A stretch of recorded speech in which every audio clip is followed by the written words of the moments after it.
שלום, כאן שלמה לנגר. אני רואה חשבון בהכשרתי ויועץ ועורך ביקורת למערכות מידע.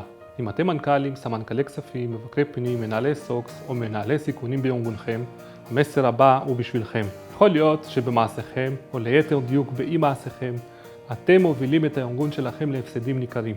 אני יודע שאתם אנשים מאוד עסוקים, ובכל זאת חשוב שתשמעו את מה שיש לי לומר. יכול להיות שהארגון שלכם סובל ממש עכשיו מאחת הבעיות הבאות. הבעיה הראשונה, מעילות. איך אומר הפתגם הישן, איפה שיש כסף, יש גם גנבים. יכול להיות שברגעים אלה ממש, יש לכם נזילה, או אפילו נזילות בארגון שלכם. זהו כסף שדולף החוצה. יכול להיות שזה פוגע ברווחים של החברה, או גרוע מכך. יכול להיות שזה חושף אתכם לקנסות מרשויות המדינה. הבעיה השנייה, מערכת המידע הקיימת עולה לכם הרבה כסף, ואתם כבר לא ממש צריכים אותה כפי שהיא בנויה היום. זאת אומרת שהצרכים של הארגון השתנו, מציאות רגולטורית חדשה או פעילות עסקית שונה. כמו שאמרתי קודם, שמי שלמה לנגר, וב-17 שנים האחרונות אני עוסק בייעוץ וביקורת של מערכות מידע והתאמה לדרישות סוקס ITGC. עבדתי עם חברות בינלאומיות מובילות בענף כמו BDO ו-PwC, ובשנים האחרונות אני עובד כעצמאי בתחום. בואו נחזור רגע לבעיות שהצגתי עכשיו ואיך אנחנו פותרים אותן. בכל יום הארגון שלכם חשוף למעילות וכל מיני סיכונים אחרים. זה יכול לבוא לידי ביטוי במערכת התשלומים לספקים או לחילופין במערכת השכר וניהול כוח האדם. כאשר מדובר בארגון עם פעילות פיננסית ענפה, רמת החשיפה שלו עולה. במסגרת העבודה שאני עושה עם ארגונים, אני מקטין את החשיפה שלהם לסכנות כמו מעילות. שיטת עבודה היא מאוד מסודרת. זה מתחיל מניתוח התהליכים הקיימים והערכת הסיכונים. על מנת לצמצם את הסיכונים, אני מעצב עבור הארגון בקרות שיצמצמו את החשיפות. בנוסף, אני מיישם טכניקות ביקורת בעזרת מחשב.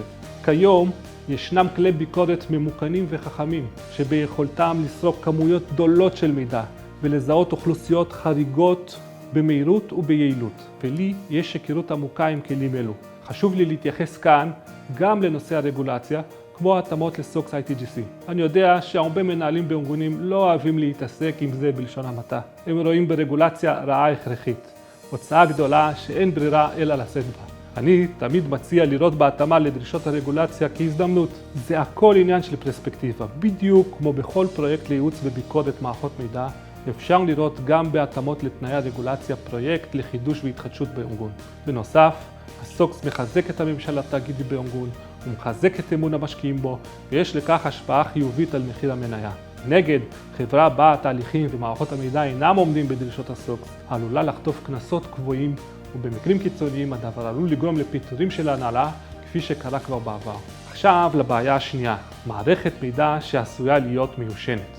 בעולם עסקים כמו של היום, כל חברה חייבת להיות עם האצבע על הדופק. השינויים הם מהירים. יכול להיות שהפעילות העסקית היום שונה לגמרי מהפעילות מלפני 5 שנים.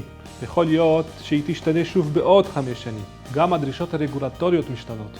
בעבודה שאני עושה עם ארגונים, אני בודק מהם הצרכים ומוציא מסמך RFP ומזמין ספקים להציע הצעות. החלפת מערכת המידע הינה גם הזדמנות להמריץ את הארגון ולשפר את התהליכים העסקיים שלו. כמעט תמיד בפרויקטים מהסוג הזה אנחנו נתקלים בהפתעות טובות להן לא ציפינו. כמו למשל פרויקט שביצעתי לאחרונה אצל אחד מלקוחותיי. מסתבר שהמערכת החדשה שאיתה הם יתחילו לעבוד תחסוך להם יותר מ1,000,000 שקלים ב5 השנים הקרובות. עוד משהו שאני שומע ממנהלים בארגונים לאחר סיום פרויקטים הוא כמה שהשימוש במערכת החדשה הוא הרבה יותר קל. הנתונים מסודרים בצורה טובה יותר ולכן גם עבודת הניהול יותר איכותית. במידה ואחד התחומים האלה רלוונטיים לארגון שלכם, אולי יוכל לעזור. שלא כמו הפירמות הגדולות, אין לי משרדים מפוארים, אבל מה שכן יש לי זה הרבה מאוד ניסיון. אני מעריך שאם תרצו לעבוד עם אחת מחברות הייעוץ הגדולות, גם תשלמו יותר וגם תקבלו ייעוץ עם פחות ניסיון. זה היתרון שלי. אפשר לומר שהחברה שלי היא חברת בוטיק. בכל זמן נתון אני עובד רק עם מספר מצומצם של לקוחות, ולכן כל לקוח מקבל טיפול אישי ומסור.